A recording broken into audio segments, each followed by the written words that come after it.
Thank you brother.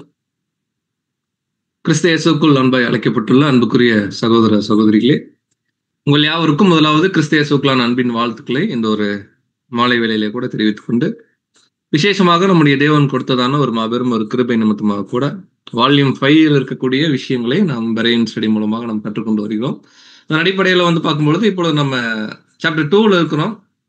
ஒப்புரவாக்கங்களுடைய ஆசிரியர் நம்முடைய பிதாவாகி தேவன், யெகோவா தேவன் அப்படிங்கிற ஒரு தலைப்பின் கீழாக அன்பான சகோதர சகோதரிகளே, கடந்த சில வாரங்களாகவே நம்ம வெளிப்படுத்தல் 5ஆம் அதிகாரத்தை அதுல இருக்கக்கூடிய அந்த அடிக்கப்பட்ட வண்ணமா இருக்கக்கூடிய ஆட்டுக்குட்டியானவர் அப்படிங்கிற அந்த தலைப்பின் கீழ் இருக்கக்கூடிய பகுதிகளை தான் நம்ம பார்த்துட்டு வரோம்.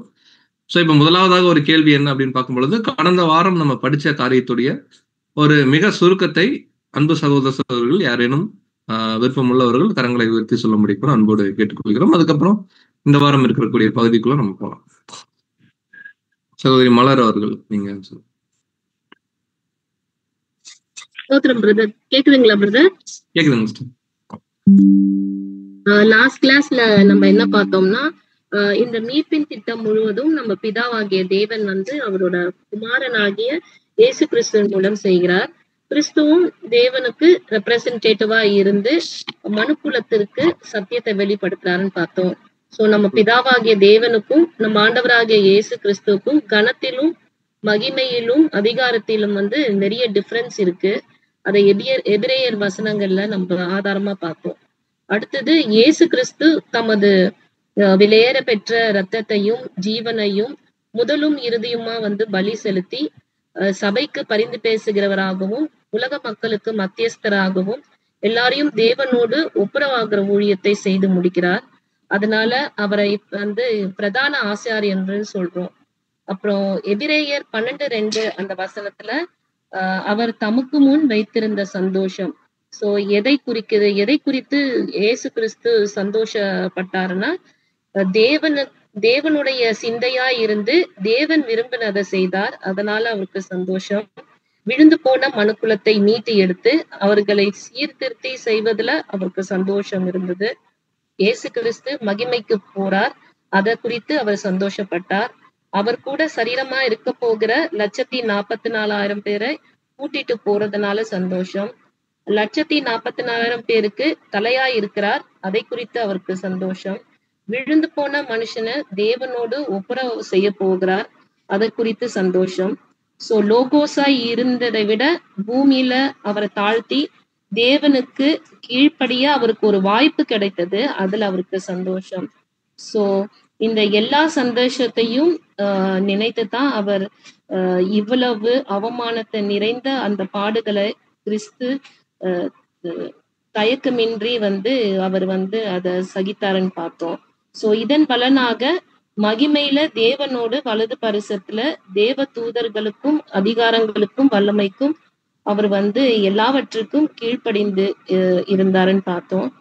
அப்போ நம்மளும் அதே போல இதே சிந்தையோடு தேவனுக்கு முற்றிலும் கீழ்ப்படிந்து கிரியை காட்டணும்னு பார்த்து முடிச்சோம்.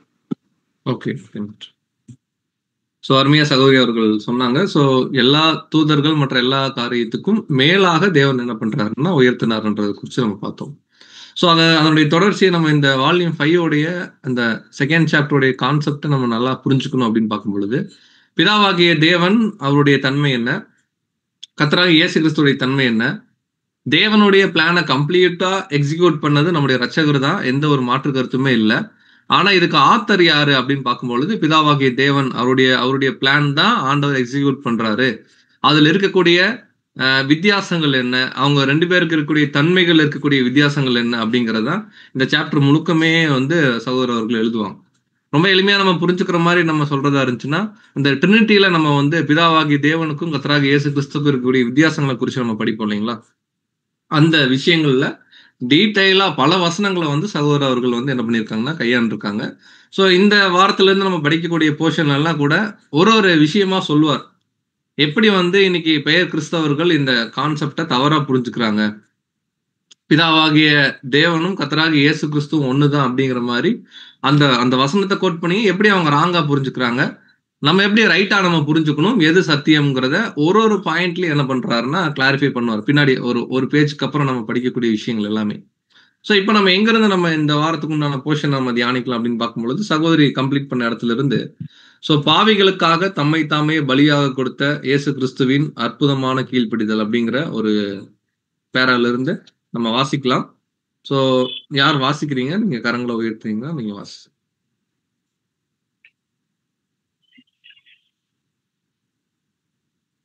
யாருமே வாசிக்க விருப்பம் இல்லையா?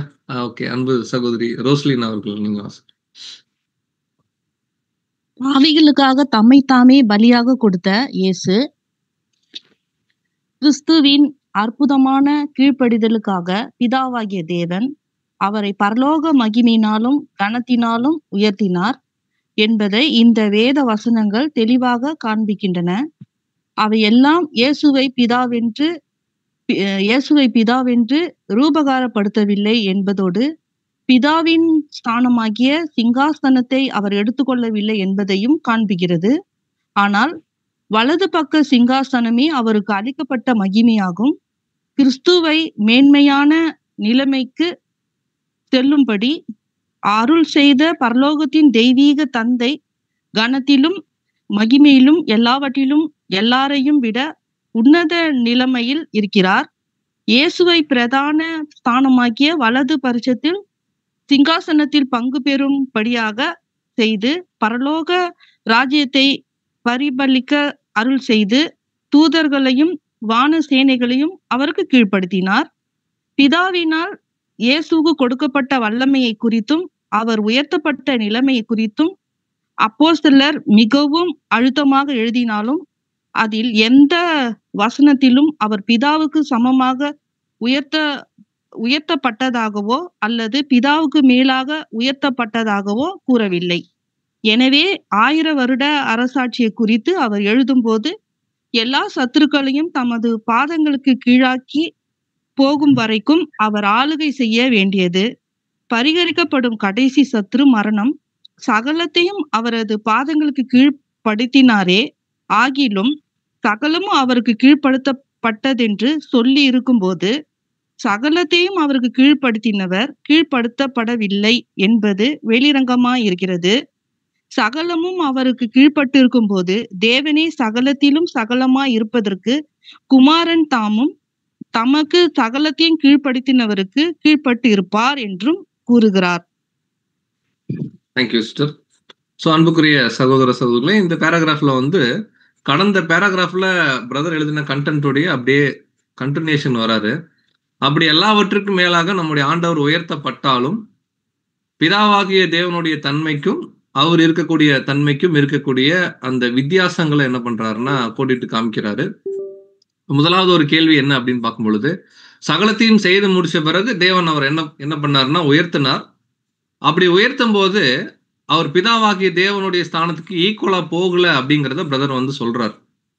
ஈக்குவலா போகல அப்படிங்கிற விஷயத்த நம்ம எப்படி புரிஞ்சுக்கிறது அப்படின்னா, தேவன் இருக்கக்கூடிய ஸ்தானத்திற்கும் கர்த்தராகிய இயேசு கிறிஸ்து இருக்கக்கூடிய ஸ்தானத்துக்கும் இருக்கக்கூடிய வித்தியாசங்கள் என்ன? இந்த பேராகிராஃப்லயே அதெல்லாம் இருக்கு. அந்த வித்தியாசங்கள் என்ன அப்படிங்கிறதா முதலாவது ஒரு கேள்வியாக நம்ம கேட்கிறோம். இது எல்லாமே நம்ம ட்ரினிட்டியோடைய கான்செப்டை இன்னும் பெட்டரா நம்ம அண்டர்ஸ்டாண்ட் பண்ணிக்கிறதா, ட்ரினிட்டி இல்லைன்ற ஒரு விஷயத்துக்காக. யார் பதில் சொல்றீங்க? அது ரெண்டுக்கு இருக்கக்கூடிய டிஃபரன்ஸ் பிரதர் அங்க கோட் பண்றாங்க. ஓகே, சகோதரி டைசி சிஸ்டர்.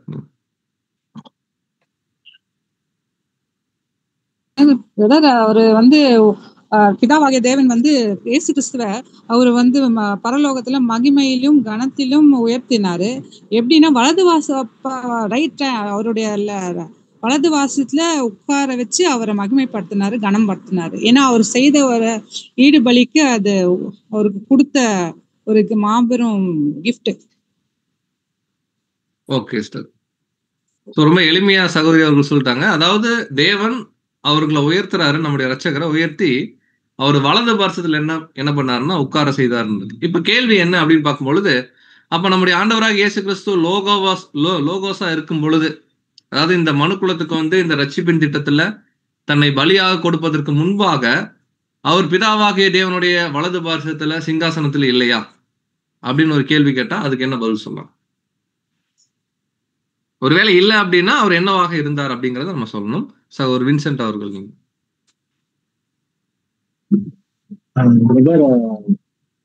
ஆண்டவராக இயேசு கிறிஸ்து அவர் வந்து அவர் ஈடுபலியை கொடுத்ததுக்கு அப்புறம் அவர் வந்து அந்த உயிர்த்தெழுப்பட்டு மகிமைக்கு போறப்பதான் அந்த சிங்காசனம் அவருக்கு கொடுக்கப்பட்டது வலது பரிசத்துல. அதுக்கு முன்னாடி லோகோஸா இருக்கிறப்ப அந்த வசனம் வந்து இந்த வலது பரிசத்துன்னு சொல்லிட்டு குறிப்பிட்ட மாதிரி எனக்கு தெரியல, எப்படி இருக்கலாமான்னு தெரியல. பட் அவர் வந்து மகிமைக்கு போனதுக்கு அப்புறம் தான் அந்த பிதாவோட தன்மைக்கு போயிடுறாரு. பிதாவை எந்த தன்மையில இருக்கோ அந்த தன்மைக்கு போயிடுறாரு. அந்த தன்மைக்கு போனதுக்கு அந்த மொமெண்ட்ல தான் அவர் வந்து என்னன்னா அவர் வலது பிரசத்துல அவரை வந்து உட்கார வச்சு அவரை மகிமைப்படுத்துறாரு. Okay brother, very good. So பிதாவுடைய தன்மைக்கு போறாரு அப்படிங்கிற விஷயத்துக்கு பதில் அடுத்த நம்ம டாபிக்ல என்ன பண்ண போறோம்னா பார்க்க போறோம். அப்ப கிளியரா ஒரு விஷயம் இந்த இடத்துல நம்ம புரிஞ்சுக்கலாம். கர்த்தராகிய இயேசு கிறிஸ்துவை தேவன் உயர்த்தின பிறகு கூட அவர் பிதாவாகி தேவனை ரீப்ளேஸ் பண்ணிட்டார் அப்படிங்கிற ஒரு அர்த்தம் அல்ல. பிதாவாகி தேவனுடைய அருகில அவர் ஒரு சிங்காசனம் என்ன பண்றாருன்னா தேவன் கொடுக்கிறார், வலது பரிசத்துல என்ன பண்றாருன்னா உட்கார வைக்கிறார். ஸோ சிங்காசனம் அப்படின்னு பார்க்கும் பொழுது அதுக்கு ஆண்டவருக்குன்னே சில சர்டன் ரைட்ஸ் என்ன பண்றாருன்னா கொடுக்கிறார். ஒரு உதாரணத்திற்கு உலகத்தை நியாயந்திருக்கக்கூடிய ஒரு காரியமாகட்டும், மனுக்குலத்திற்கு இந்த மீட்பின் திட்டத்துல விசேஷமான அந்த பணி 1000 இயர்ஸ்ல உலக ஜனங்கள் கொடுக்கக்கூடிய ரட்சிப்பின் திட்டத்திற்கு சில பர்டிகுலர் ரைட்ஸ் என்ன பண்றாருன்னா தேவன் கொடுக்கறதா அந்த சிங்காசனம் அப்படிங்கிற ஒரு பாயிண்ட் குறிக்குது. இப்ப அடுத்த கேள்வி என்னன்னா, இதே பேராகிராஃப்ல பிரதர் கோட் பண்றாரு, அப்படி உயர்த்தப்பட்ட நம்முடைய ரட்சகர் ஒருபோதும் பிதாவாகிய தேவனுக்கு ஈக்குவல் இல்ல அப்படின்னு சொல்லி கொரிந்தியர்ல ஒரு வசனத்தை என்ன பண்றாருன்னா சகோதரர் அவர்கள் கோட் பண்றாங்க. இப்ப கேள்வி என்ன அப்படின்னு பார்க்கும் பொழுது அந்த கொரிந்தியர் வசனம் என்ன சொல்ல வருது அப்படிங்கிற அந்த ஒரு தாற்பரியத்தை யாராவது கரெக்டா அந்த கான்செப்ட் ஓரியன்டா அதை விளக்க முடியுமா? கொரிந்தியர் வசனத்துடைய விளக்கம் தான் நம்ம கேட்கலாம். ஓகே சார், ஒரு கார்த்திக் அவர்கள்.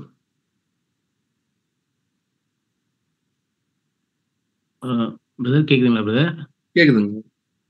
கொரிந்தியர் 1 கொரிந்தியர் 15:25 28 பகுதி வரைக்கும் என்ன சொல்லப்பட்டிருக்குதுன்னா, சகலத்தையும் அவருடைய பாதத்திற்கு கீழ்ப்படுத்தினாரே, ஆகிலும் சகலமும் கீழ்ப்பட்டதென்று சொல்லியிருக்கும் போது சகலத்தையும் கீழ்ப்படுத்தினவர் அவருக்கு கீழ்ப்பட்டிருக்கவில்லை என்பது இங்கே ஆணித்தரமா அங்க சொல்லியிருக்காரு. அதாவது எல்லாத்தையும் அவருக்கு கீழ்ப்படுத்தப்பட்டிருக்கிறது, ஆனா அதை கீழ்ப்படுத்தினவர் வந்து அவருக்கு கீழ்ப்படுத்தப்படவில்லை அப்படின்றத இந்த பகுதியில பவுல் அங்க ஸ்ட்ரெஸ் பண்ணி சொல்லியிருந்தார். Okay brother, very good. So நீங்க பிப்ளிக்கலா அந்த வேர்ஸ் கோட் பண்ண அதே வார்த்தையை நம்ம பயன்படுத்தியிருக்கிறோம். ரொம்ப அருமையான பதில். சார் வின்சென்ட் அவர்கள் நீங்க சொல்றீங்களா பதில்? பிரதர் அதே பதில் தான் பிரதர். எல்லா பாதபடி அக்கௌட்டம் மரணத்தை பரிகரித்து பிதாவுக்கு கீழ்பட்டு இருப்பார் அப்படின்னு சொல்லிட்டு வசனம் இருக்கிறது.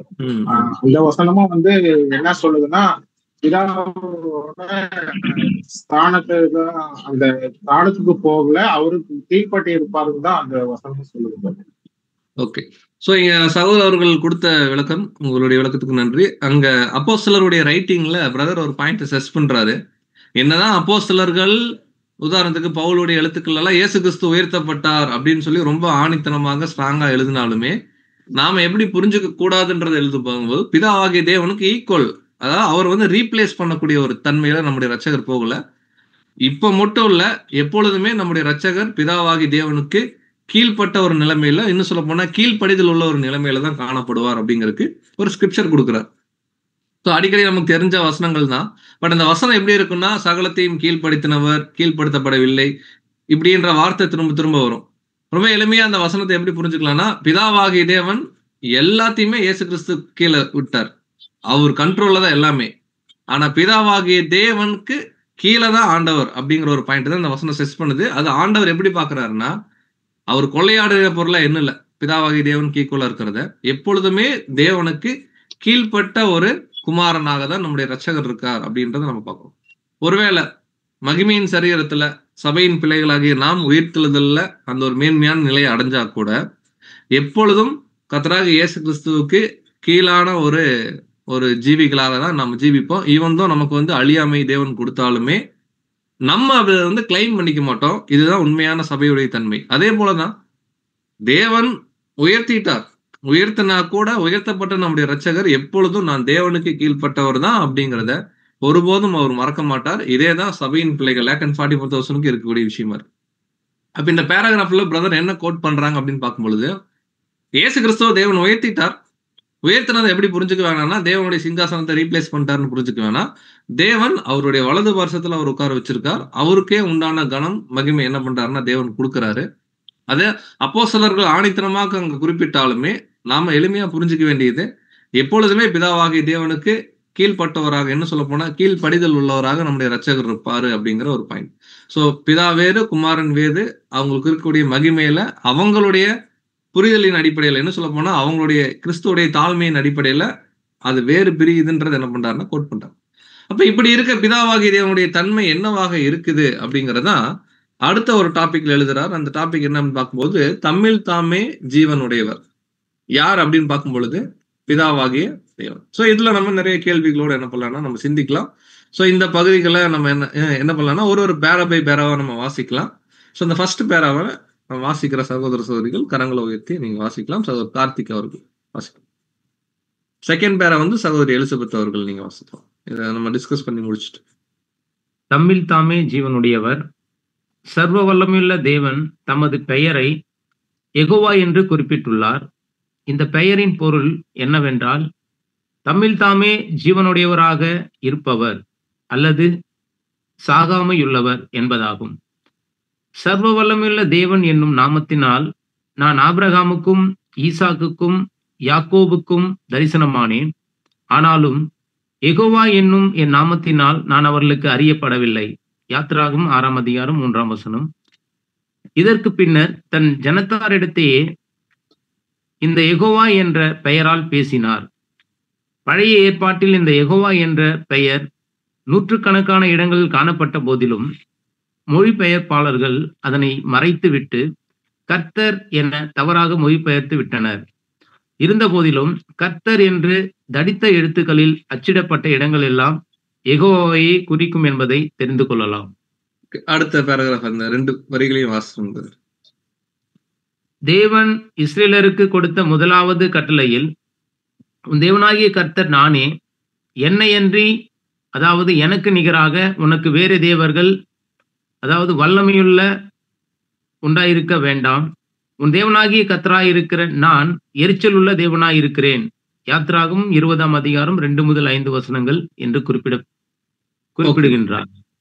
Thank you brother. சோ இங்க கீழே கோட் பண்ண வசனங்கள்லாம் என்ன அப்படின்னு பார்க்கும்போது, இந்த கர்த்தர் அப்படிங்கிற ஒரு வார்த்தைக்காக என்ன பண்றாருன்னா சகோதரர்கள் மேற்கோள் காட்டுறாங்க.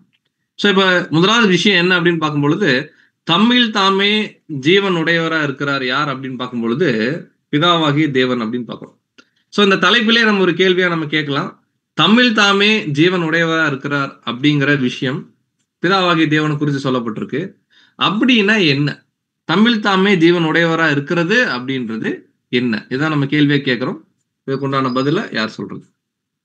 சகோதரி டைசி சிஸ்டர், அதுக்கப்புறம் தேவைப்படும் போது சகோதரி எலிசபெத் அவர்கள் நீங்க சொல்லுங்க. பிரதர், தம்மில் தாமே ஜீவன் உள்ளவர் என்றது இது யெகோவா தேவனை குறிக்குது, இல்லைன்னா சாகாமை உள்ள தேவனா குறிக்குது. ஓகே சிஸ்டர், ரொம்ப ஷார்ட்டா சொல்லிட்டீங்க. தமிழ் தாமே ஜீவன் உடையவர்ன்றது தேவனை குறிக்குது. கேள்வி அதான் நம்ம கேட்கிறோம். தேவனை குறிக்கிறது தான், ஏன்னா தலைப்பே அதுதான்.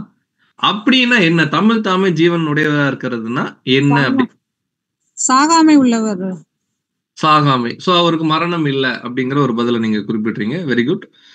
அடுத்ததாக சகோதரி எலிசபெத் அவர்கள் நீங்க ஷேர் பண்றீங்களா? அதேதாங்களா? ஓகே. சகோதரி சோனியா.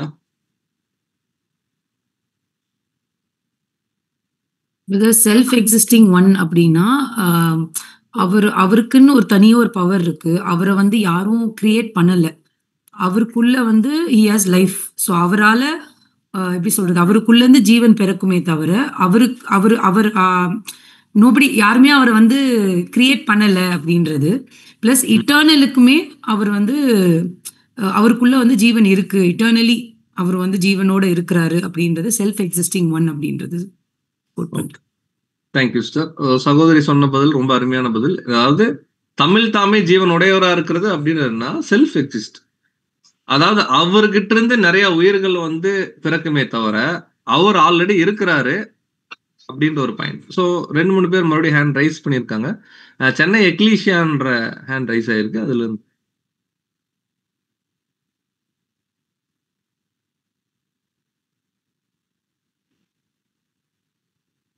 ம்.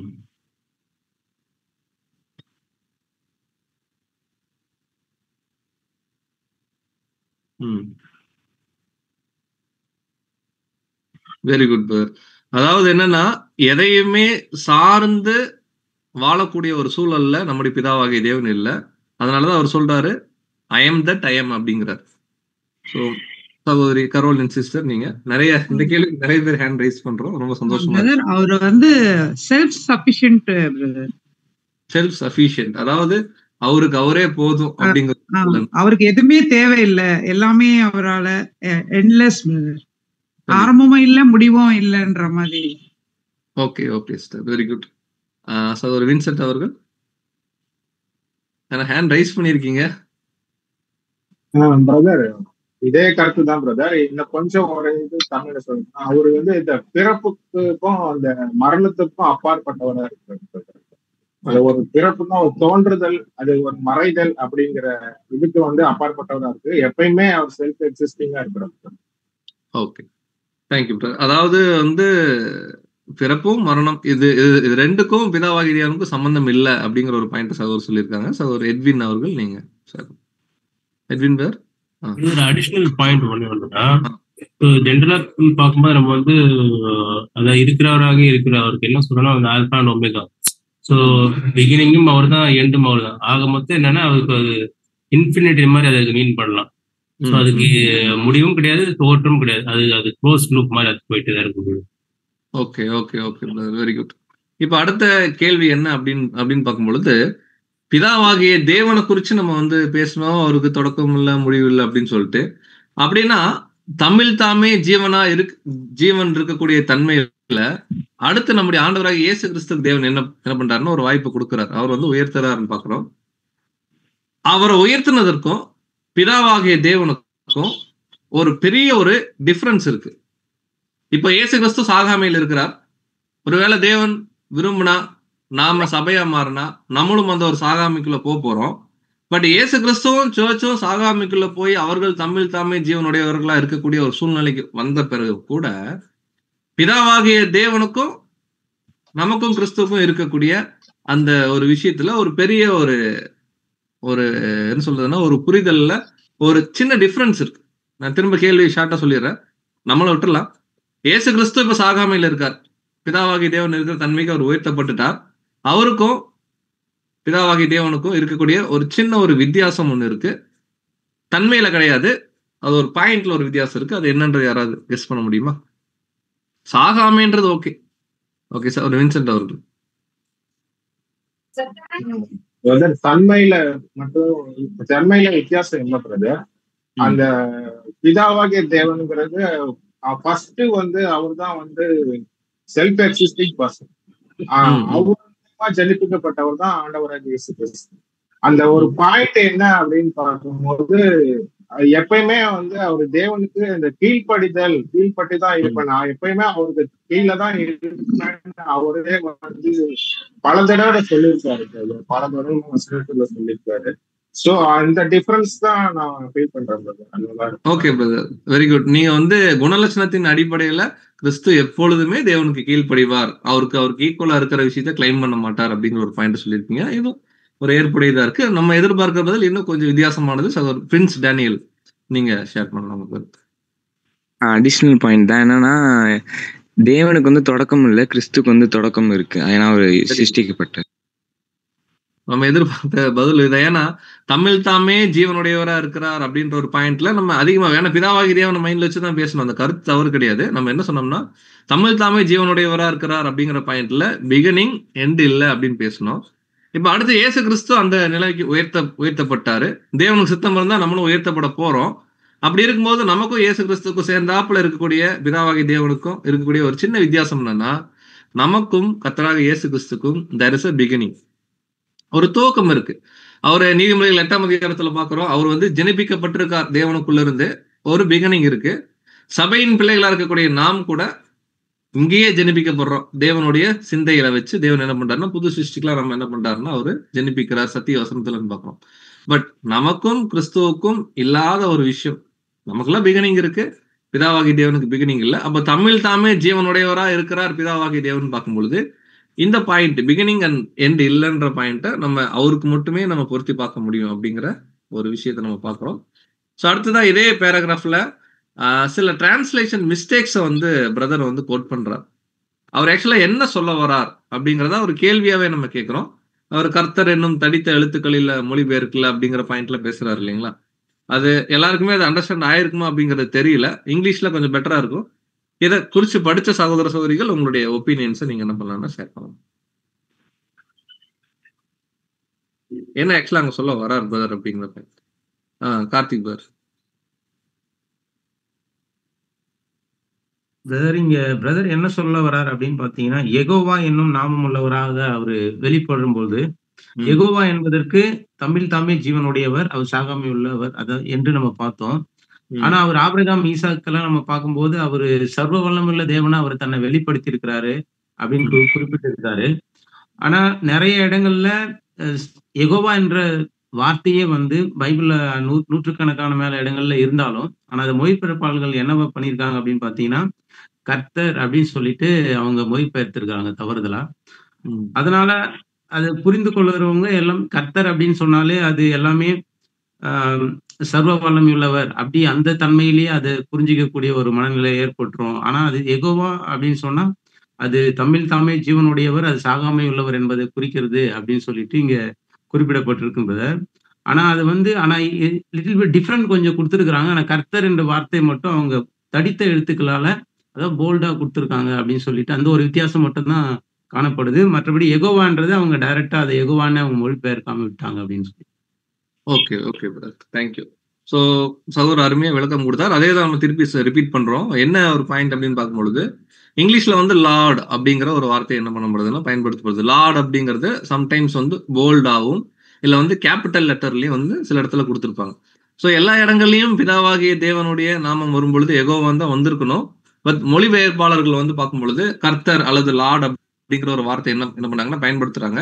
சில இடத்துல நம்ம படிக்கும் பொழுது புரிஞ்சுக்கிறதுக்காக பிதாவாகிய தேவனை குறிக்கிற இடத்துல அதை வந்து போல்டுலையும் ஒன்னு சொல்ல போனா கேபிட்டல் லார்ட் அப்படிங்கிற ஒரு வார்த்தையும் என்ன பண்ணிருக்காங்கன்னா பயன்படுத்திருக்காங்க அப்படின்னு சொல்லிட்டு அதுக்கு சில உதாரணங்கள் என்ன பண்றாருன்னா கொடுக்குறாரு.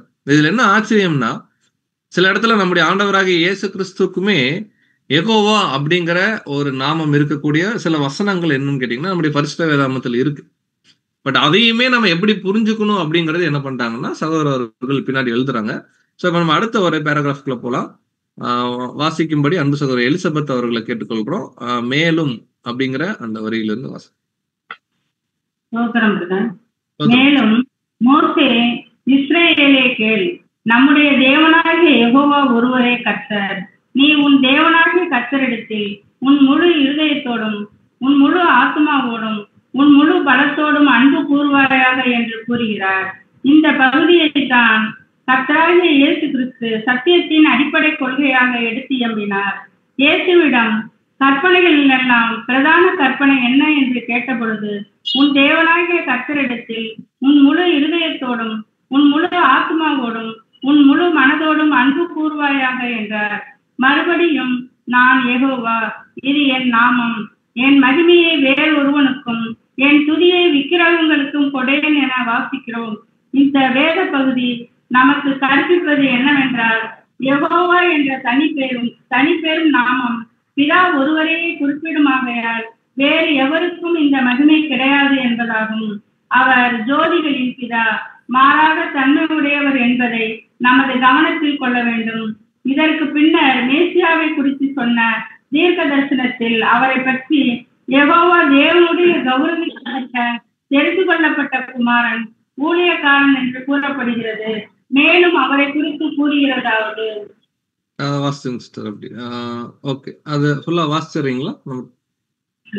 இதோ நான் ஆதரிக்கிற என் தாசன், நான் தெரிந்து கொண்டவரும் என் ஆத்மாவுக்கு பிரியமானவரும் இவரே.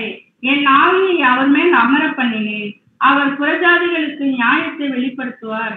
அவர் நியாயத்தை பூமியிலே நிலைப்படுத்த மட்டும் இலக்கரிப்பதும் இல்லை, பதறுவதும் இல்லை. அவருடைய வேதத்துக்கு தீவுகள் காத்திருக்கும். வானங்களை சிருஷ்டித்து அவைகளை விரித்து பூமியையும் அதிலே உற்பத்தி ஆகிறவைகளையும் பரப்பினவரும், அதில் இருக்கிற ஜனத்துக்கு சுவாசத்தையும் அதில் நடமாடுகிறவர்களுக்கு ஆவியையும் கொடுக்கிறவருமான கர்த்தராகிய தேவன் சொல்லுகிறதாவது, நீர் குருடருடைய கண்களை திறக்கவும், கட்டுண்டவர்களை காவலில் இருந்தும் இருளில் இருக்கிறவர்களை சிறைச்சாலையில் இருந்து விடுவிக்கவும் கர்த்தராகிய நான் நீதியின்படி உம்மை அழைத்து உம்முடைய கையை பிடித்து உம்மை தற்காத்து உம்மை ஜனத்திற்கு உடன்படிக்கையாகவும் ஜாதிகளுக்கு ஒளியாகவும் வைக்கிறேன். நான் கர்த்தர், இது என் நாமம். Okay sir, thank you. ஸோ அன்பான சகோதர சகோதரிகளே, சகோதரி அவர்கள் வந்து கிட்டத்தட்ட ஒரு 2 பேராகிராஃப் பக்கம் வாசிச்சிருக்காங்க. ஸோ இதுல என்ன ஒரு கான்டெக்ட் வந்து பேசுறாரு அப்படின்னு பார்க்கும் பொழுது, கர்த்தராகிய இயேசு கிறிஸ்துவே நம்முடைய பிதாவாகிய தேவனை பத்தி என்ன பண்றாருன்னா பேசுறாரு. அவரிடத்துல எப்படி அன்பு வந்து கூறணும் அப்படிங்கிற அந்த கற்பனையின் ஒரு சாதனத்துக்கு பேசுறார். அதே போல பிதாவாகிய தேவனும் கர்த்தராகிய இயேசு கிறிஸ்து என்னென்ன காரியங்கள் செய்வார் அப்படிங்கிறத ஏசாயா வசனத்தின் மூலமா அங்க கோட் பண்றாரு. இங்க என்ன ஒரு முக்கியமான விஷயத்தை நம்ம அண்டர்ஸ்டாண்ட் பண்ணிக்கிறோம் அப்படின்னு பார்க்கும் பொழுது, பிதாவாகிய தேவன் யெகோவா அப்படிங்கிறது ஒன்லி சர்வ வல்லமையுள்ள நம்முடைய யெகோவா தேவனுக்கு மட்டுமே பொருந்தக்கூடியதா இருக்கு. நிறைய இடங்கள்ல கர்த்தர் கர்த்தர்னு வார்த்தைகள் பயன்படுத்தப்பட்டிருக்கு. சில இடத்துல பிதாவாகிய தேவனுக்கு பயன்படுத்தக்கூடிய அந்த வார்த்தை கூட தமிழ் பைபிள்ல இங்கிலீஷ்ல வந்து பொதுவா லார்ட் கர்த்தர் அப்படிங்கிற ஒரு சொல்ல பயன்படுத்தப்பட்டிருக்கு. அதுக்கான சில உதாரணங்கள் என்ன பண்றாருன்னா கொடுக்கிறார். பட் இந்த கொடுக்கப்பட்ட உதாரணங்கள்ல ரொம்ப எளிமையா நம்ம புரிஞ்சுக்க வேண்டிய விஷயம் என்னன்னா, அங்க பிரதர் வந்து கிளாரிஃபை பண்றாரு அப்படின்னு கேட்டீங்கன்னா, பிதாவாகிய தேவனை குறிச்சு சொல்லப்பட்ட காரியம், உதாரணத்துக்கு நம்முடைய ஆண்டவர் பேசுறார். அந்த 2 பிரமாணம் என்ன பண்றாருன்னா சுருக்கமா பேசுறார். அப்போ சொல்லும் போது கூட பிதாவாகிய யெகோவா தேவன் கிட்ட அன்பு கூறணும் அப்படிங்கிற ஒரு வார்த்தை என்ன பண்றாருன்னா அங்க ஸ்ட்ரெஸ் பண்றாரு. அதே போல மோசே கிட்ட பேசும்போது கூட நம்முடைய பிதாவாகிய தேவன் கிளியரா வந்து பேசுறாரு. இஸ்ரேலை கேள், நம்முடைய தேவனாகிய யெகோவா ஒருவரே கர்த்தர் நம்ம பார்க்கணும். அப்போ பிதாவாகிய தேவன் ஒருத்தர் தான் கர்த்தர் அப்படிங்கிற ஒரு பாயிண்ட் கிளாரிஃபை பண்றாங்க. ஆனாலுமே மொழிபெயர்ப்பாளர்கள் பல இடங்கள்ல கர்த்தராகிய இயேசு கிறிஸ்துக்கும் அந்த வார்த்தை பயன்படுத்தியிருக்காங்க கர்த்தர்னு, பிதாவாகிய தேவனுக்கும் பயன்படுத்தியிருக்காங்க. பட் குறிப்பா பிதாவாகிய தேவனை பத்தி சொல்லப்பட்ட இடத்துல எல்லாம் என்னதான் மொழி பெயர்த்திருக்கணும் அப்படின்னு பிரதர் கிளைம் பண்றாருன்னா, யெகோவா அப்படிங்கிற வார்த்தை தான் என்ன பண்ணணும்னா மொழி பெயர்த்திருக்கணும் அப்படிங்கிறார். அதுக்கு ரொம்ப அருமையான ஒரு உதாரணம் வந்து கொடுக்கிறாரு. என்ன அப்படின்னு பார்க்கும் பொழுது, ஏசாயா வந்து இருக்கக்கூடிய விஷயம், ஏசாயால சொல்லப்பட்ட விஷயத்தை கூட அவர் வந்து பிராக்கெட்லயே வந்து கொடுக்குறாரு. ஆக்சுவலா மத்தேயிலேயே கொடுக்குறாரு. ஏசாயா 42:8 கூட கொடுக்கும் போது, நான் யெகோவா கர்த்தர் என்று தவறாக மொழிபெயர்த்ததை என்ன பண்றோம்னா பார்க்கணும். பர்டிகுலரா ஏசாயால தொடர்ந்து பிரதர் வந்து எழுதும்போது கூட இயேசு கிறிஸ்து வந்து என்னென்ன வேலையெல்லாம் செய்வார், அவர் வந்து அனுப்பிச்சது நான் தான் அப்படின்னு என்ன பண்றாருன்னா அங்க வந்து சொல்றாரு. நம்ம பார்த்தோம். இப்ப இந்த பேராகிராஃப்ல இருந்து நம்ம எளிமையா நம்ம புரிஞ்சுக்கலாம் அப்படின்னு பார்க்கும் பொழுது, கர்த்தர்னு பயன்படுத்தப்பட்ட வார்த்தை எல்லாமே பர்டிகுலரா யெகோவா தேவனுக்கு குறிப்பிடும் போது அங்க யெகோவான் தான் மொழிபெயர்த்திருக்கணும். பட் மொழிபெயர்ப்பாளர்கள் பொதுவா கர்த்தர்னு போட்டிருக்காங்க. புரிஞ்சுக்கக்கூடிய தன்மையில தான் அந்த தடித்த எழுத்துக்கள்ல கேப்ஸ்ல என்ன பண்ணிருக்காங்கன்னா யூஸ் வந்து பண்ணிருக்காங்கன்ட்டு சில எக்ஸாம்பிள்ஸ் தான் பிரதர் அங்க வந்து கொடுத்திருக்காரு. இப்ப அடுத்து என்ன வந்து பேசுறாருன்னா, அடுத்த விஷயம் தான் நம்ம டிஸ்கஸ் பண்ண போறோம். யெகோவா அப்படிங்கிற அந்த ஒரு விஷயம் சர்வ வல்லமையுள்ள பிதாவாகிய தேவனுக்கு மட்டும்தான் பொருந்தும், ஒருபோதும் வேற யாருக்குமே பொருந்தாதுன்னு சொல்லிட்டு நிறைய எக்ஸாம்பிள்ஸ் என்ன பண்றாருன்னா 1, 2, 3 வரிசையா கொடுக்குறார். சில இடத்துல நம்ம கன்ஃபியூஸ் ஆகிற மாதிரி கூட இருக்கும். அதை நம்ம பொறுமையா எப்படி புரிஞ்சுக்கணும், எப்படி இன்னைக்கு உலக கிறிஸ்தவர்கள் தவறா புரிஞ்சுக்கிறாங்க, உண்மையான அர்த்தம் என்ன அப்படிங்கிற ஒரு 3 விஷயம் நம்ம என்ன பண்ணணும்னா பார்க்கணும். ஸோ அடுத்த ஒரு பகுதியை நம்ம வாசிச்சு நம்ம அதுல நம்ம என்ன பண்ணலாம்னா டீட்டெயிலா டிஸ்கஸ் பண்ணலாம். யெகோவா என்ற நாமம் மகிமையின் தேவனாகிய பிதா ஒருவருக்கே உரியது அப்படிங்கிற ஒரு பாயிண்ட் என்ன பண்றாருன்னு பேசுறாரு. ஸோ அங்க ஆரம்பிச்சு அந்த முதல் பாயிண்ட் முடியற வரைக்கும் நம்ம என்ன பண்ணலாம்னா லென்த்தி தான். நம்ம ஃபர்ஸ்ட் பாயிண்ட்ல சில வார்த்தைகள் கொடுக்குறாரு.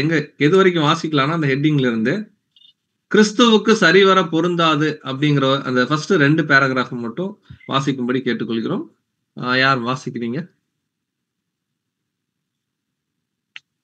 ஃபர்ஸ்ட் 2 பேரா.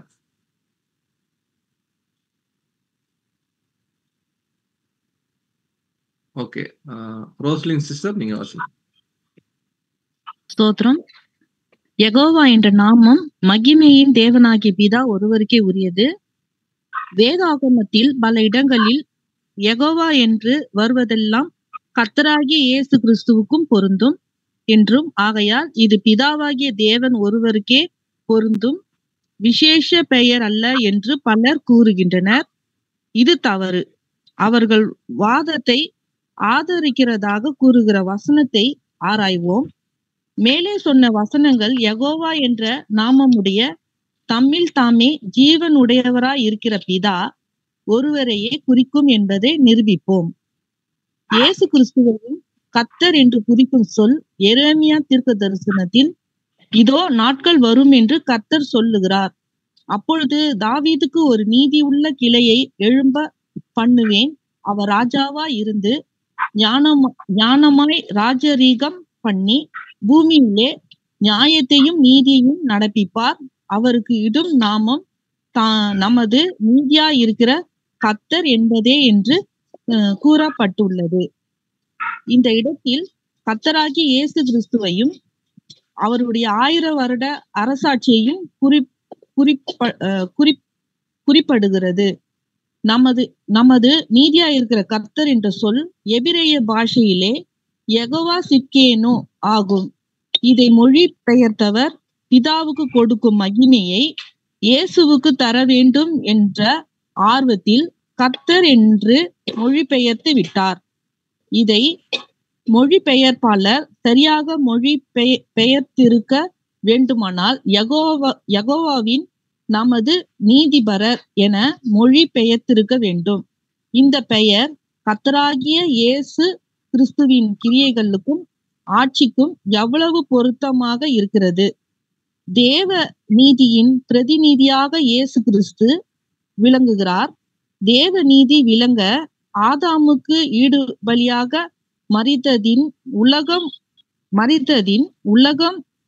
மரித்ததின் மூலம் உலக பாவத்துக்குரிய தண்டனையை ஏற்றுக்கொண்டார். இதன் மூலம் தேவன் தாம் நீதி உள்ளவரும்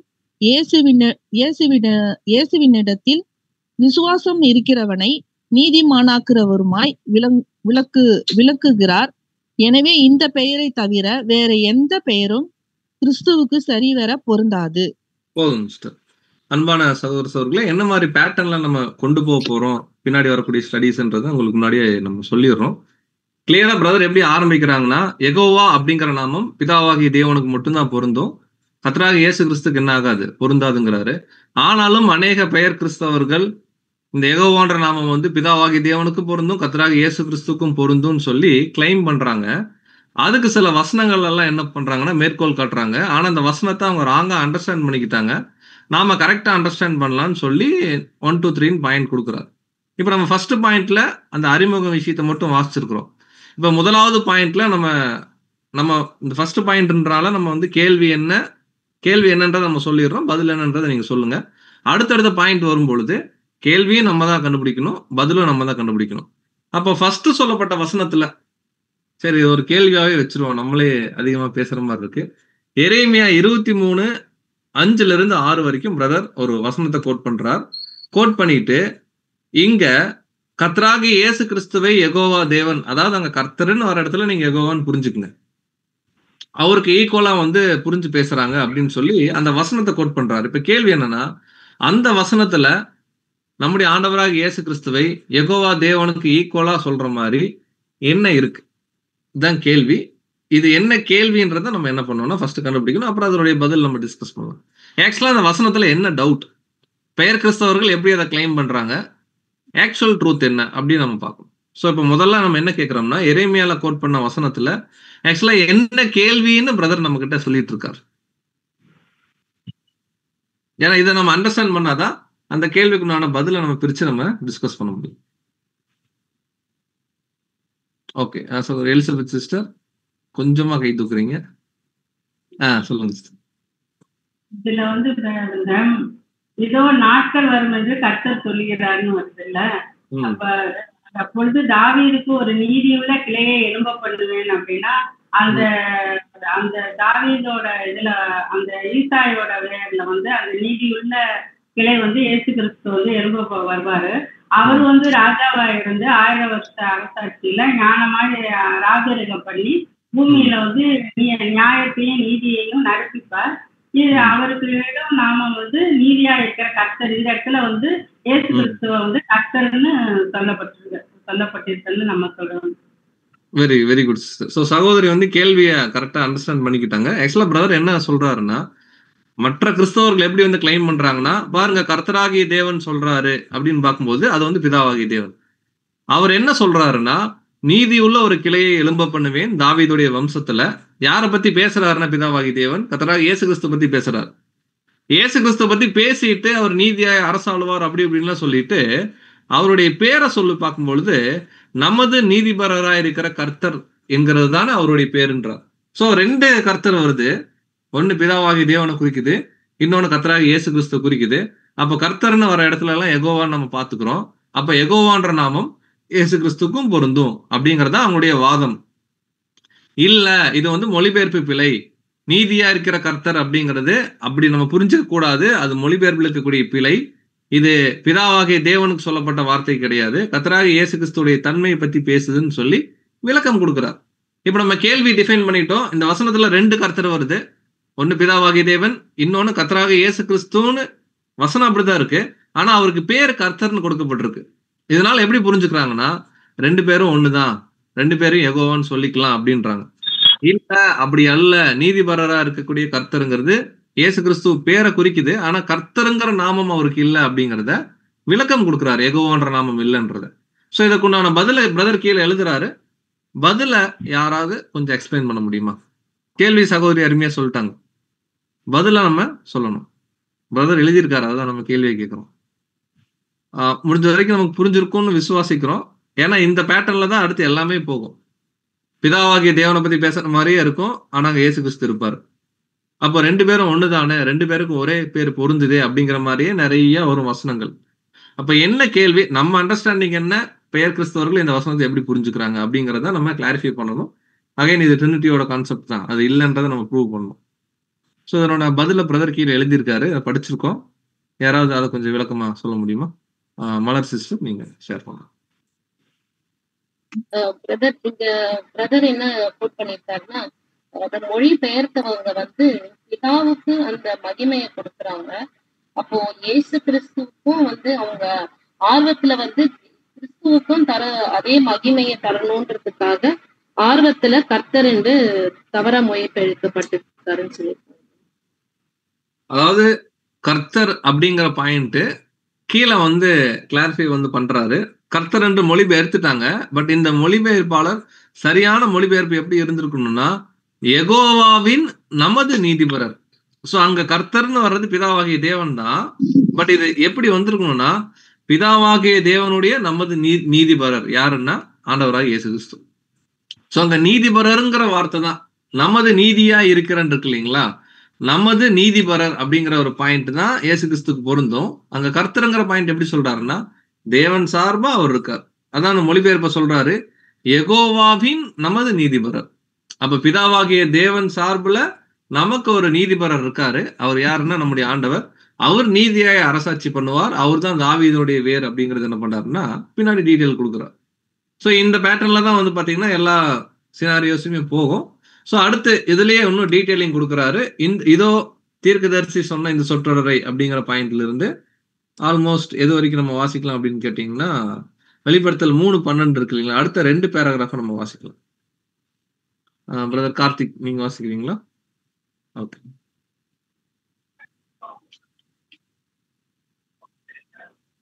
இதோ தீர்க்கதரிசி, இதே சிற்றொடரை யெகோவா சிக்கனோ மறுபடியும் எழுதுவதை பார்த்து கருத்து மாறுபாடு கொள்ளக்கூடாது. மொழிபெயர்ப்பாளர்கள் இந்த சொற்றொடருக்கு முக்கியத்துவம் கொடுக்கவில்லை. அதே ஆங்கில வார்த்தை இருந்தும் கூட மற்ற இடங்களில் தடித்த எழுத்துக்களில் போட்டது போல் இங்கே போடவில்லை. ஏன் இந்த யெகோவாவின் நமது நீதிபரர் என்பது பிற்காலத்தில் ஆள்வதற்காக அமைய போகிற முழு திருச்சபையாகிய புதிய எருசலேமுக்கு கொடுக்கப்படும் பெயராக உள்ளது. எரேமியா 33:16 மகிமையடைந்த திருச்சபையாருக்கு இப்பெயர் எப்படி பொருந்தும் என்றால், தேவ நீதியை நிறைவேற்ற அவர்கள் பட்ட பாடுகள் உபத்திரவங்களை சகித்ததினாலேயே ஆகும். கொலோசியர் 1:24 1 பேதுரு 5 மற்றும் 9 5:9 மனைவி கணவனின் சுக துக்கங்களில் பங்கு கொள்வது போல் திருச்சபையும் கிறிஸ்துவோடு கூட பாடுகளை சகிப்பதினால் அவரது மகிமையிலும் பெயரிலும் பங்கு பெறுகிறது. திருச்சபை கிறிஸ்துவின் சரீரம் என அழைக்கப்படுவதினால் இந்த பெயருக்கும் பங்குள்ளவர்கள் ஆவார்கள். வெளிப்படுத்தல் 3ஆம் அதிகாரம் 12ஆம் வசனம், 19ஆம் அதிகாரம் 7, 21ஆம் அதிகாரம் 9ஆம் வசனம். அடுத்த பேராவும் வாசிச்சிருங்க, அப்புறம் டோட்டல் டிஸ்கஸ். சரிங்க. யெகோவா என்ற இந்த பதம் இன்னொரு வார்த்தையோடு இணைந்து வருகிறது.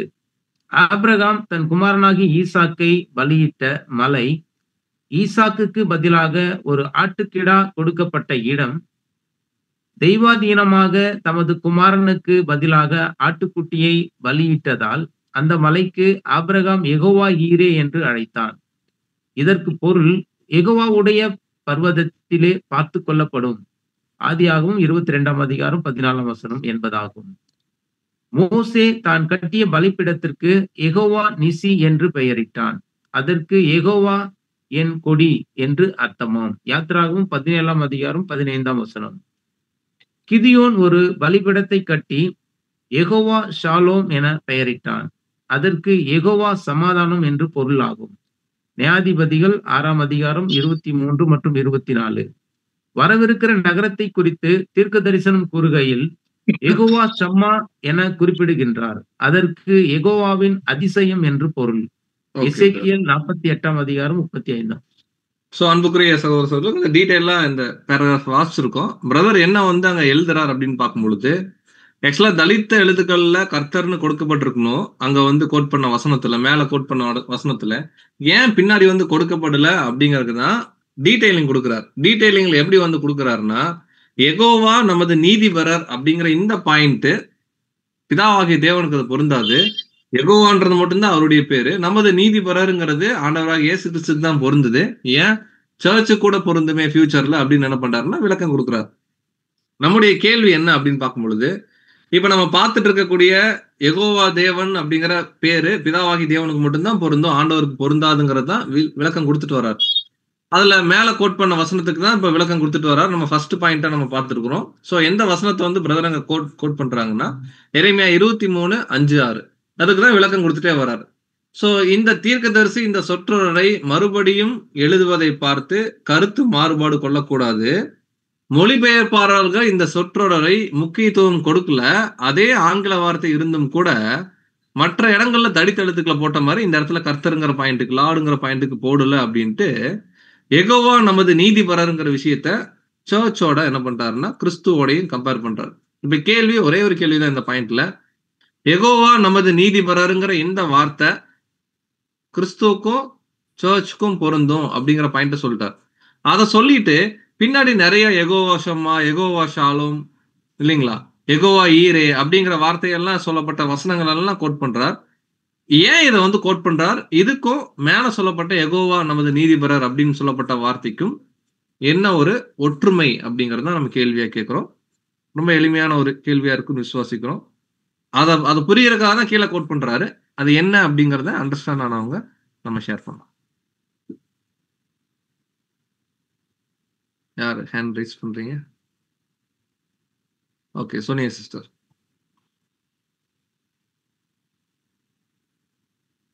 ட்ரை பண்றேன். சொல்லுங்க. இது அண்டர்ஸ்டாண்டிங் புரிஞ்ச வரைக்கும் என்னன்னா, பிரதர் வந்து கோட் பண்ணியிருப்பாரு அந்த ஒரு ஹீப்ரூ நேம் ஜெஹோவா டிட்ஸ்கின்யூ அந்த வேர்ட் கொடுத்திருப்பாரு. அதுக்கு என்ன மீனிங் அப்படின்னா, ஜெஹோவா வந்து இஸ் ஆர் ரைச்சியஸ்னஸ் அப்படின்னு கொடுத்திருப்பாரு. அப்படின்னா அதுல ஃபர்ஸ்ட் அந்த ஜெரமியா 23 வந்து எப்படி அதை எக்ஸ்பிளைன் பண்ணியிருப்பாங்க அப்படின்னா, இப்போ ஜெஹோவாவுடைய ரைச்சியஸ்னஸ் வந்து த்ரூ ஜீசஸ் கிரைஸ்ட் வழியா வந்தது அப்படின்றது தான் அதோட மீனிங். த்ரூ ஜீசஸ் கிரைஸ்ட், அதுதான் அந்த தி லார்ட் இஸ் ஆர் ரைச்சியஸ்னஸ் அப்படின்னு சொல்லிட்டு. ஸோ அப்படின்னா என்னன்னா, எல்லாமே ஜெஹோவா வழியா வருது, பட் த்ரூ ஜீசஸ் கிரைஸ்ட், அதுதான் அதோட மீனிங் அப்படின்றது. இது வந்து ஏன் சபைக்கும் வருதுன்னா, சபைக்குமே அது applicable. Through Lord as our righteousness அப்படின்னு சொல்லும்போது அது சபைக்குமே அப்ளிகபிள் ஆகும். பட் அதனால இயேசு கிறிஸ்துவும் சபையும் வந்து ஜெஹோவாவுடைய பொசிஷனுக்கு போக முடியாது அப்படின்றது அது அங்கே கோட் பண்ணுது. இன்னொரு இடத்துல வந்து நிறைய இடத்துல வந்து பிரதர் வந்து எக்ஸாம்பிள்ஸ் கோட் பண்ணியிருக்காரு, ஷம்மா ஷாலோம் அப்படின்னு. அது என்ன அர்த்தம்னா, தேவன் பிதாவாகிய தேவனுடைய குவாலிட்டிஸை வந்து அங்கே டினோட் பண்ணுது. தட் இஸ் இப்போ நீங்கள் ஷாலோம்லாம் பார்த்தீங்கன்னா, அவர் நம்மளுக்கு வந்து இஸ் அ ப்ரொவைடர், அப்புறம் ஹீஸ் எப்படி சொல்றது அது அந்த அந்த எனக்கு அந்த நேம்ஸோட மீனிங் கரெக்டாக தெரியுது. ப்ராவிடன்ஸு அதர் இஸ் ஜெஹோவா ஜீரேனா நம்மளுக்கு வந்து நம்ம ப்ரொவைட் பண்ணுறவர் அப்படின்னா எல்லாமே பிதாவாகிய தேவன் கிட்ட தான் வருது. பட் த்ரூ என்ன சொல்கிறது, த்ரூ இயேசு கிறிஸ்து வழியாக வருது அப்படின்றது தான் அதோடைய மீனிங். ஸோ ஜெஹோவா ஷாலோம் அப்படின்னா அது இயேசு கிறிஸ்து ஆயிடாது. அது வந்து அந்த கேரக்டர்ஸை தான் அந்த ஷாலோம் ஜீரே இதெல்லாம் வந்து தேவனுடைய கேரக்டர்ஸை மட்டும்தான் டினோட் பண்ணுதே தவிர, பட் அதனால இயேசு கிறிஸ்து அங்கே ஜெகோவா அப்படின்ற மிஸ் அண்டர்ஸ்டாண்டிங் நம்மளுக்குள்ள வந்துடக்கூடாது அப்படின்றது தான் அந்த மற்ற எங்கெல்லாம் அது ஜெகோவா ஜீரே ஷாலோம் எங்கெல்லாம் மென்ஷன் பண்ணியிருக்காரோ அந்த வசனத்தை எல்லாம் பிரதர் அங்கே கோட் பண்ணியிருப்பார் எக்ஸாம்பிளா. Okay okay sister, thank you. So ரொம்ப எளிமையா சிஸ்டர் சொல்லிட்டாங்க. ஏன்னா இதுல வந்து திரும்ப திரும்ப பிரதர் வந்து ட்ரினிட்டியோட விஷயத்தை தான் டீட்டெயிலிங் கொடுப்பாரு. ஆல்ரெடி நம்ம ஒரு ஃபெய்த்தில் இப்போ ஸ்ட்ராங்கா இருக்கிறோம். இந்த ஃபெய்த் இன்னும் ஸ்ட்ராங் ஆகிற மாதிரி பிரதர் எழுதுவாரு. ஆனா நம்ம படிக்கும் போது கொஞ்சம் நம்ம கன்ஃபியூஸ் ஆகிற மாதிரி இருக்கும். ஏன்னா நம்ம அதெல்லாம் தாண்டி இன்னைக்கு ரொம்ப ஒரு கிளாரிட்டியா ஒரு ஃபெய்த்தில் இருக்கும். இதை டீட்டெயிலா பிரதர் எழுதியிருக்காரு. நம்ம ட்ரினிட்டியில எவ்வளவு பாயிண்ட் டச் பண்றது இல்லை. இங்க என்ன வந்து சகோதரி சொன்னதான் நம்ம ரிப்பீட் பண்றோம். என்ன பாயிண்ட்னா யெகோவா ஜிட்கேனே அப்படிங்கிற அந்த அந்த அந்த வார்த்தை மாதிரியே பைபிள்ல நிறைய இடங்கள்ல வருது. அது எல்லாமே பாத்தீங்கன்னா யெகோவா ஷம்மா, யெகோவா ஷாலோம்னு இருக்கு. இந்த மாதிரி ஒரு வார்த்தை தான் வந்து யெகோவா நமது நீதிபரர்னு வரணும். ஆனா அங்க மொழிபெயர்ப்பாளர்கள் கர்த்தர்னு பொதுவா போட்டாங்க. கர்த்தர்னா யெகோவா. இப்ப எப்படி எடுத்துக்கிட்டாங்கன்னா எல்லாருமே பிதாவாகிய தேவனுக்கும் யெகோவான்ற வார்த்தை பொருந்தும், கர்த்தராகிய இயேசு கிறிஸ்துக்கு யெகோவான்ற வார்த்தை வந்து பொருந்தும் அப்படின்னு எடுத்துக்கிறாங்க. பட் அது அப்படி அல்ல. மொழிபெயர்ப்புடைய பிழை யெகோவா நமது நீதிபரர் அப்படிங்கறதா வரணும். நமது நீதியா இருக்கிற கர்த்தர்னு வரக்கூடாது. இதே மாதிரி பைபிள்ல நிறைய இடங்கள்ல இருக்கு. யெகோவா ஈரே அப்படின்னா தேவனுடைய பருவத்திலே பார்த்து கொள்ளப்படும்னா எல்லாமே பிதாவாகிய தேவனுடைய ஒரு விஷயத்திலிருந்து வருது. பட் அதை செயல்படுத்தக்கூடிய இடங்கள்ல ஒரு இடத்துல, உதாரணத்துக்கு கர்த்தராகிய இயேசு கிறிஸ்து ஒரு இடத்துல பண்றாரு, பிற்காலத்துல சபையை சேர்ந்து பண்ண போறாங்க. இதனால எல்லாமே இவங்களுக்கு அந்த பேர் பொருந்தும்னு கிளைம் ஆயிராது. சோர்ஸ் ஒரே இடம் தான். யெகோவான்ற நாமம் பிதாவாகிய தேவனுக்கு தான் பொருந்துங்கிறது தான் பிரதர் என்ன பண்றாங்கன்னா டீட்டெயிலிங் கொடுக்குறாங்க. இது வந்து ஃபர்ஸ்ட்ல எரேமியா 23ஆம் அதிகாரத்தில் இருக்கக்கூடிய கேள்வி என்னன்னா, நமது நீதிபரராய் இருக்கிற கர்த்தர். அப்ப பாருங்க, இயேசு கிறிஸ்துக்கு யெகோவான்ற பேர் இருக்குதானே, ஏன்னா அவரு தானே தாவீதுடைய கிளை இப்படின்னு கேள்வி கேட்கிறாங்க. இயேசு கிறிஸ்துக்கு யெகோவான்ற பேர் வந்து கிடையாது. அது மொழிபெயர்ப்பு பிழை. பாருங்க, இந்த மாதிரி புரிந்து கொள்ளுதலுக்கு சில வசனங்கள் இருக்குன்னு என்ன பண்றாருன்னா டீட்டெயிலிங் கொடுத்துருக்காரு. இதுதான் அவருடைய ஒரு சாராம்சம் பார்ப்போம். இதே மாதிரி நிறைய எழுதுறாரு. இப்ப நம்ம அடுத்து என்ன பண்ணலாம்னா பாயிண்ட் 2 நம்ம படிக்கலாம். பாயிண்ட் 2ல ஆக்சுவலா என்ன கொஸ்டின் அப்படிங்கறத அண்டர்ஸ்டாண்ட் பண்ணணும். அதுக்கு என்ன கிளியர் அண்டர்ஸ்டாண்டிங், நம்முடைய சரியான சத்தியத்தின் அடிப்படையில் புரிந்து கொள்ளுதல் என்ன. ஸோ 2 கேள்விதான். கேள்வி என்ன, பதில் என்ன, எப்படி தப்பா புரிஞ்சுக்கிட்டாங்க, இதை மட்டும் நம்ம டிஸ்கஸ் பண்ணோம்னா ஒரு பாயிண்டா என்ன பண்ணலாம்னா கிளாரிஃபை பண்ணலாம். இப்போ அடுத்த பாயிண்ட் நம்பர் 2, ஆபிரகாம் மோசே அவங்க கிட்ட தரிசனமானார் இல்லைங்களா. தரிசனமானது வந்து பிதாவாகிய தேவன் தான் அப்படின்னு என்ன பண்றாங்கன்னா பெயர் சபை கிளைம் பண்றாங்க. இதை நம்ம படிக்க போறோம். ஸோ இந்த பேராகிராஃப் நம்ம வாசிச்சிடலாம். வாசிச்சு கொஸ்டின் என்ன, அதுக்கு உண்டான பதில் என்னன்றதை நம்ம டிஸ்கஸ் பண்ணலாம். யார் வாசிக்கிறீங்க? ஓகே, எலிசபெத் சிஸ்டர், நீங்க எவ்வளவு பேராகிராஃப் இருக்குன்னு பாத்திரலாம். ஓகே, அந்த செகண்ட் தரிசனமானது பிதாவாகிய தேவன் அல்ல, இயேசுவே. அதாவது அவர் மனிதனாக மரியாளிடத்தில் தோன்றுவதற்கு முன் இருந்த நிலையில் தோன்றி இருக்க வேண்டும். அப்படி தோன்றிய போது யெகோவா என்று பெயர் கூறியிருப்பதால் பிதாவே யெகோவா என்ற நாமத்தை இயேசு கிறிஸ்துவுக்கும் கொடுத்திருக்க வேண்டும் என்று நினைக்கலாம். இப்படி எண்ணுவது தேவையற்றது, சரியானதும் அல்ல. ஏனெனில் ஒரு குறிப்பிட்ட தெய்வ ஏவலுக்கு இசைந்து தேவனுடைய பிரதிநிதியாக வரும்போது தமது தூதன் தன் பெயரை சொல்லாமல் யாருக்காக யாரால் அனுப்பப்பட்டாரோ அவர் பெயரை விடுவித்துக் கொள்ள தேவன் அனுமதித்தார் என்பதே சரி. யாத்ராகமம் 3:2 மோசேயோடு கூட பேசியவர் ஒரு தூதனை அல்லாமல் பிதாவாகிய தேவன் அல்ல. இந்த கௌரவமான பணிக்கு அனுப்பப்பட்ட தூதர் யோவான் 1:1 கூறப்பட்ட வார்த்தையானவரே. இவரே மரியாள் வயிற்றில் மனிதனாக பிறப்பதற்கு முன்பு இருந்த நிலைமையில் இருந்தார். இவ்விடத்தில் மோசேக்கு வல்லமை தரக்கூடிய அதிகாரத்தையும் மோசேயிடம் பேச வேண்டியவற்றையும் சர்வ வல்லமை பொருந்திய பிதாவாகிய தேவனிடத்தில் பெற்றுக்கொண்ட இயேசு கிறிஸ்து அவருடைய பிரதிநிதியாக அவருடைய கௌரவமான ஆணையை மோசேக்கு கொடுத்தருளினார். Okay sister, thank you. ஸோ அன்பான சகோதர சகோதரர்களே, இப்ப நம்ம முதல்ல என்ன கேள்வி, ஏன்னா பிரதர் வந்து திடீர்னு மோசேன்னு ஒரு பாயிண்ட்டை கோட் பண்றாரு, ஆபிரகாம் சொல்லி ஜெனிசிஸ் சாப்டர் 18 கோட் பண்றாரு. அதுல ஆக்சுவலா என்ன கொஸ்டின், என்ன பாயிண்ட்டை இயேசு கிறிஸ்துவுக்கு யெகோவான்ற பேர் பொருந்தும்னு என்ன வந்து கிளைம் வைக்கிறாங்க, ஆக்சுவலா அது ராங்கு, அதை நம்ம எப்படி புரிஞ்சுக்கணும் அப்படிங்கிறத முதல்ல என்ன கேள்வி, மோசேயோட இன்சிடென்ட்லையும் ஆபிரகாமோட இன்சிடென்ட்லையும் என்ன ஆக்சுவலா கேள்வி என்ன அப்படிங்கிறத நம்ம கேள்வியாவே கேட்கிறோம். ஸோ நம்ம முன்னாடி பார்த்தோம் இல்லைங்களா, எரேமியால 2 கர்த்தர் வருது பிரதர், அது ஒன்னு பிதாவாகிய தேவன், இன்னொன்னு இயேசு கிறிஸ்துன்னு புரிஞ்சுக்கிறாங்க, அது தப்புன்னு பார்த்த மாதிரி ஆபிரகாமுடைய ஆதியாகமம் 18ல தெரியும் நமக்கு 3 புருஷர்கள் அங்க வராங்க. அந்த இன்சிடென்ட்லயும் மோசேயோடைய முச்செடி இன்சிடென்ட்லயும் என்ன கிளைம் வைக்கிறாங்க, கேள்வி என்ன அப்படிங்கறதான் நம்ம கேள்வியா கேட்கிறோம். நமக்கு புரிஞ்சிருக்கும்னு நம்ம விசுவாசிக்கிறோம். ஓகே, டைசி சிஸ்டர், நீங்க அந்த ரெண்டு இன்சிடென்ட்ல என்ன கேள்வின்னு மட்டும் நீங்க சொல்லுங்க, பதில நம்ம இன்னொருத்தங்களுக்கு வாய்ப்பு நமக்கு ட்ரை பண்றேன் நானு. அதாவது பிதாவாகிய தேவன் தான் அந்த முச்செடியில வந்து மோசே கிட்ட பேசின மாதிரி அப்படின்ட்டு இவங்க நம்ம இதுல சொல்றாங்க. அதே மாதிரி இவரு ஆபிரகாமுக்கும் அந்த அவருடைய ஈசாக்க வெட்டும் போதும் அந்த கத்திய கீழே போடுன்ற அப்பயும் ஏசு பிதாவாகிய தேவன் தான் வராது, ஏசு கிறிஸ்து இல்லைன்ற மாதிரி சொல்றாங்க. இதுதான் அவங்க 2 பேருக்குள்ள ஒரு ஓகே. அது நம்ம ஆதியாகமம் 18 தான் பிரதர் கோட் பண்றாரு. இங்க அந்த மம்ரேயின் சம பூமியில் பின்பு கர்த்தர் ஆபிரகாமுக்கு தரிசனமாகி அந்த பாயிண்ட் என்ன பண்றாருன்னு வராரு. Okay, anyway good try. Malar sister, நீங்க உங்க क्वेश्चंस மட்டும் நீங்க சொல்லுங்க. பிரதர், இங்க என்ன क्वेश्चन ரைஸ் ஆகுதுன்னா, ஆபிரகாமுக்கும் மோசேக்கும் தரிசனமானது யாரு அப்படின்ட்டு, இயேசுவா இல்ல பிதாவானவரா? Okay, very good sister.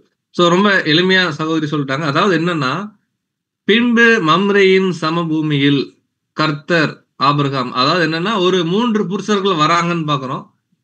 அதுல ஒருத்தர் வந்து ஸ்பெஷல் பாக்குறோம். அதாவது ஜெனசிஸ்ல சொல்லப்பட்ட அந்த கர்த்தருங்கிற விஷயம் வந்து பிதாவாகிய தேவன் தானே குறிக்குது.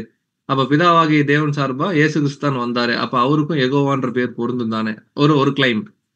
அதே போல மோசே முச்செடியோட இன்சிடென்ட்ல பாக்குறோம், அங்க ஒருத்தர் வந்து பேசுறாரு. என்ன வந்து பேசுறாருன்னா, நான் யெகோவா அப்படின்னு வந்து பேசுறாரு. அப்போ பிதாவாகிய தேவன் வரல, இயேசு கிறிஸ்து தான் வந்திருக்காருன்னு பாக்குறோம். அப்ப இயேசு கிறிஸ்துக்கு யெகோவான்ற பேர் பொருந்தும் தானே. அப்போ கிளியரா பாக்குறோம், யெகோவான்ற பேர் ஒருத்தருக்கு மட்டும் பொருந்தாது, ஆண்டவருக்கும் பொருந்துன்ற மாதிரி அவங்க பொதுவா குழப்பிக்கிறாங்க. 2 பேரும் ஒண்ணுதாங்கிற ஒரு வியூக்கு வராங்க. இதுக்குண்டான பதில வந்து பிரதரை கிளாரிஃபை பண்றாரு. சோ இப்ப அதுக்குண்டான பதில நம்ம சொல்லலாம்.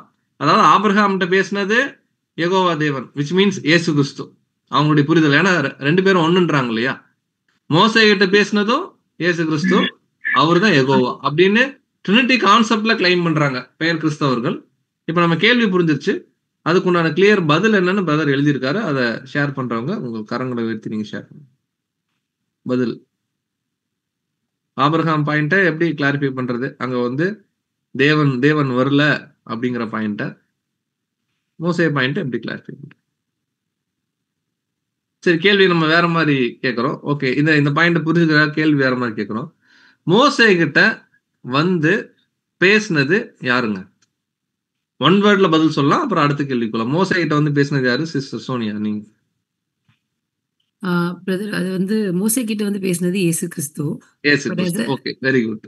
நம்ம அடுத்த கேள்வி சிந்திக்கிறக்காரு. அப்ப இயேசு கிறிஸ்து தான் பேசினார். இயேசு கிறிஸ்து என்னன்னு சொல்லி பேசுறாருன்னா, நான் யெகோவான்றார். அப்ப இயேசு கிறிஸ்துக்கு யெகோவான்ற பேர் பொருந்தும் தானே. இதுதான் அவங்களுடைய கிளைம். ஓகேங்களா? இல்ல இயேசு கிறிஸ்துக்கு யெகோவான்ற பேர் பொருந்தாது, ஆனா அங்க வந்து பேசினது இயேசு கிறிஸ்து தான் பிரதர் டீடைலிங் கொடுக்குறாரு. இப்ப அதற்குண்டான பதில நீங்க சொல்லலாம். இப்ப பதில் சொல்லும் போது 2ஐயும் சேர்த்துக்கலாம், ஆபிரகாம் இன்சிடென்ட்டையும் மோசே இன்சிடென்ட்டையும். இப்போ யாருக்கு அண்டர்ஸ்டாண்ட் ஆயிருக்கும் நீங்க கரங்களை உயர்த்தினா நீங்க பதில் சொல்லுங்க. அதாவது நம்ம ரொம்ப தெளிவா புரிஞ்ச கான்செப்ட பிரதர் திரும்ப நம்மளை வந்து ப்ரீவியஸா முன்னாடி கொண்டு வந்து கொஞ்சம் கொஸ்டின்ஸ் எல்லாம் போட்டு திரும்ப நம்ம புரிஞ்சு கொண்ட கான்செப்டுக்கே கொண்டு வந்து விடுறாரு இந்த டிராவல்.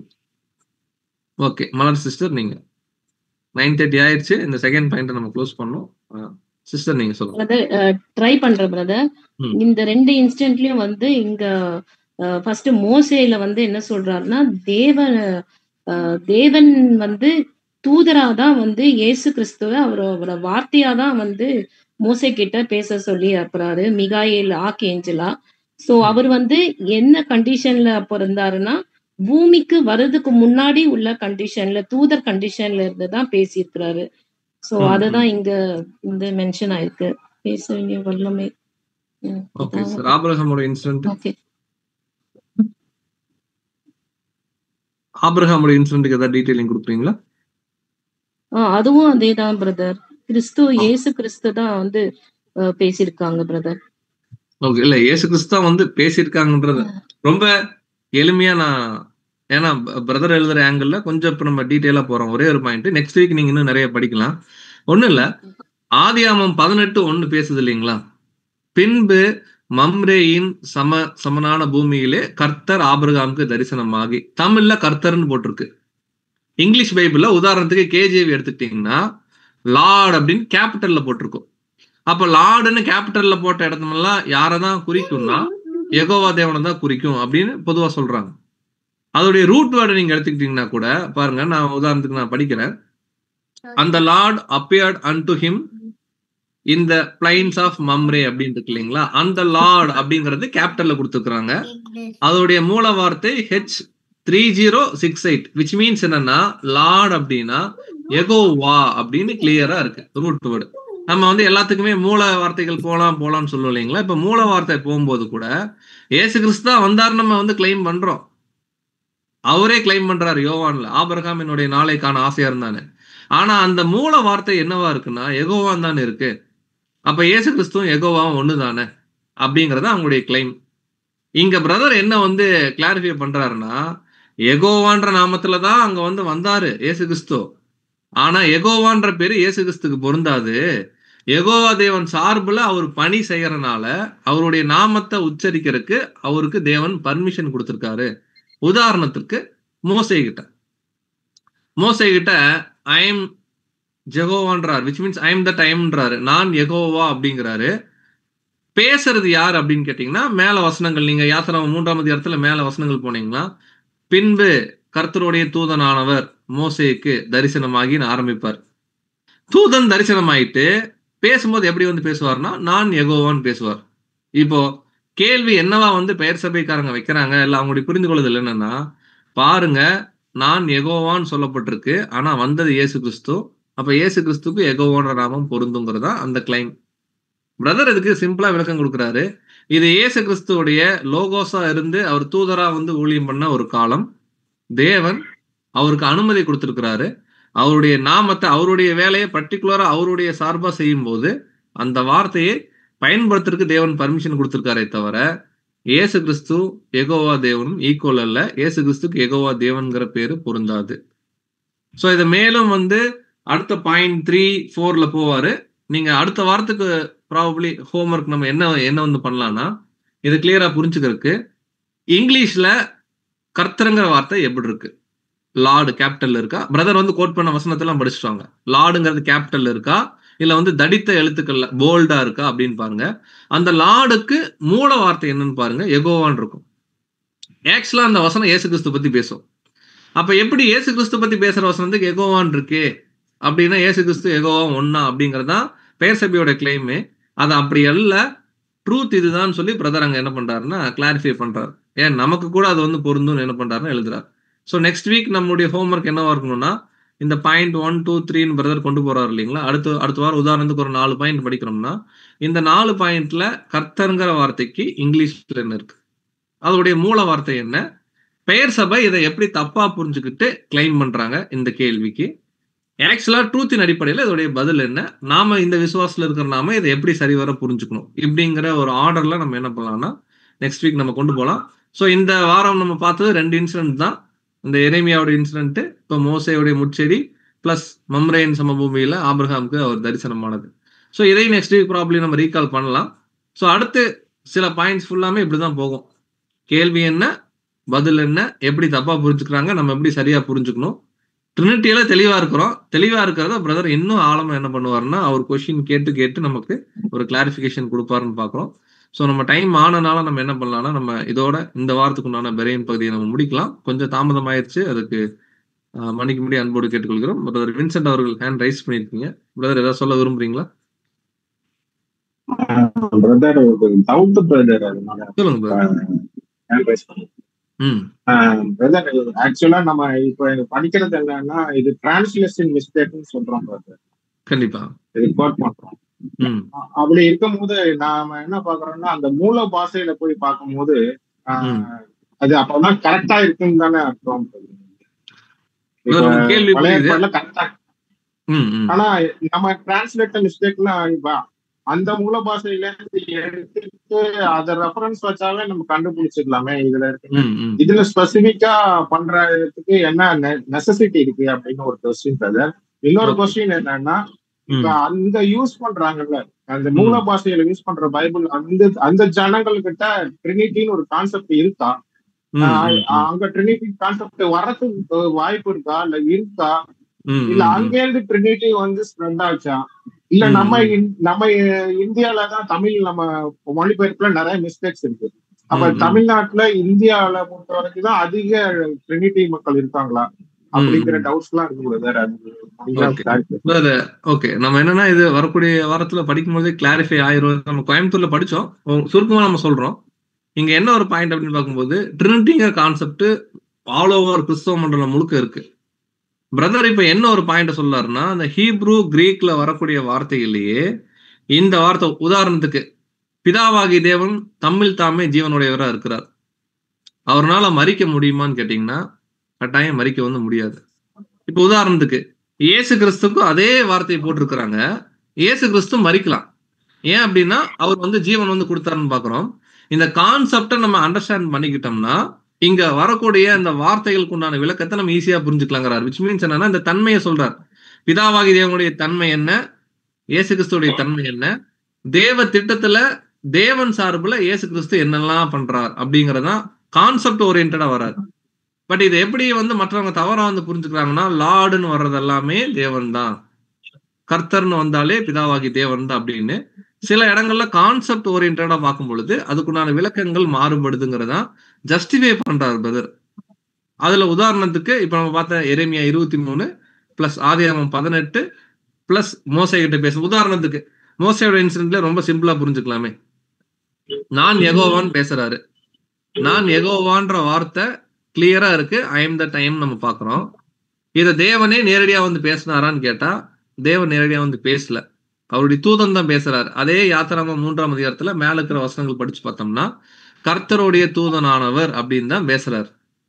அப்ப நம்ம எப்படி புரிஞ்சுக்கணும் அப்படின்னு பிரதர் எழுதுறாருன்னா, இயேசு கிறிஸ்து லோகோஸா இருக்கும் பொழுது அநேக இடங்கள்ல அவர் தேவனுடைய வேலையை செஞ்சிருக்கிறாரு.